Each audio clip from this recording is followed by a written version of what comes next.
જામનગર જિલ્લાના આલિયા ગામમાં ઉપસરપંચ ઉપર થયેલા જીવલેણ હુમલાની ઘટનાએ ભારે ચકચારી મચાવી દીધી।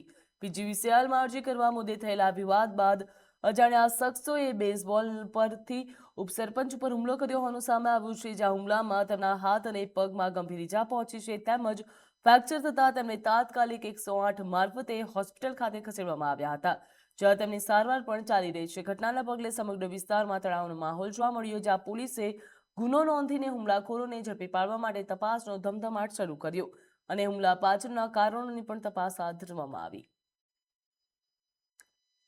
આજરોજ સાંજે ગ્રામ પંચાયત જ્યારે હું ઘરે રિટર્ન થતો હતો ત્યારે ફાટક પાસે મારા ગામમાં અજાણ્યા શખ્સે આવીને મારી ગાડી રોકાવી, મને નીચે ઉતારી, મને એટલું કીધું કે લાઇટની તમે કોઈ લેખિત ફરિયાદ કરેલ છે? એટલે મેં કીધું ના, કોઈ ફરિયાદ મેં કરેલ નથી।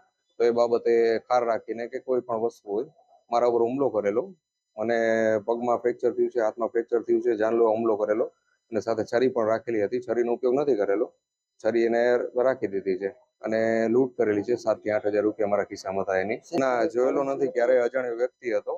2 દિવસ પહેલા અમે અમારા ગામના લાઇટના પ્રશ્ન હતા એની રજૂઆત અમે એક્ઝિક્યુટિવ એન્જિનિયર સાહેબને કરેલી હતી, પણ એ તો અધિકારીઓને લગતા પ્રશ્ન હતા, અધિકારીઓની કામગીરી નબળી હતી એ બાબતના।